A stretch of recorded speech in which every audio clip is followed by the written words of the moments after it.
આજે પંચમહાલ જિલ્લા ખાતે જે પત્રકાર પરિષદનું સ્પેશિયલ આયોજન કરવામાં આવ્યું છે એમાં આપ સૌ પત્રકાર મિત્રોનું પંચમહાલ જિલ્લા કોંગ્રેસ સમિતિના કાર્યાલય ખાતે ખૂબ ખૂબ સ્વાગત છે। આપ સૌ જાણો છો એમ કે જનનાયક રાહુલ ગાંધીજીએ જ્યારથી વોટ ચોરીનો આખો મામલો, વોટ ચોરીનો આખો એપિસોડ પર્દાફાશ કર્યો છે ત્યારથી ગુજરાત અને ભારતીય જનતા પાર્ટીના ખેમામાં ધરતીકંપ આવી ગયો છે।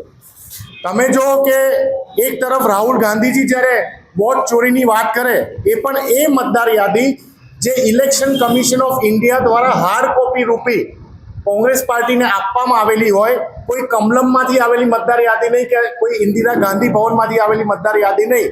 જ્યારે રાહુલ ગાંધીજી વોટ ચોરીની વાત કરે, વોટ ચોર ગાદી ચોરની વાત કરે ત્યારે તમે જો કે મરચા કોને લાગે છે? ભારતીય જનતા પાર્ટીના રાષ્ટ્રીય નેતાઓને। એ જ રીતે માનનીય પ્રમુખ શ્રી અમિતભાઈ ચાવડાએ જ્યારે ગુજરાતની એક વિધાનસભાની વોટ ચોરીને બહાર લાવવાની વાત કરી ત્યારે મરચા કોને લાગ્યા? ગુજરાતના ભારતીય જનતા પાર્ટીના લોકોને, ગુજરાતના ભારતીય જનતા પાર્ટીના નેતાઓને।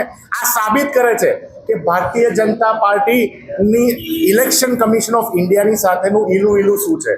આજે તમે જો કે ગુજરાતની જનતા અને ભારત દેશની જનતા જ્યારથી આ વોટ ચોરીનું માધ્યમ બહાર આવ્યું છે ત્યારથી વોટ ચોર, ગાદી ચોર, નાના બાળકથી લઈને એક વૃદ્ધ વયના વ્યક્તિ સુધી લોકોના મોઢા ઉપર આ શબ્દ આવી ગયા છે। આપ સૌ જાણો છો, હું ટૂંકમાં કહેવા માંગુ છું કે જ્યારે રાહુલ ગાંધીજીએ બેંગ્લોર સેન્ટ્રલની એક સંસદીય ક્ષેત્રની એક મહાદેવપુરા નામની જે વિધાનસભા છે ત્યાં એક જ વિધાનસભામાં માત્ર ને માત્ર 50% બૂથોમાં જ્યારે વિધાનસભાનું 6 મહિનામાં કોંગ્રેસના કાર્યકર્તાઓએ રિસર્ચ કર્યું ત્યારે 1 લાખથી વધુ ફરજી વોટર્સ મળ્યા।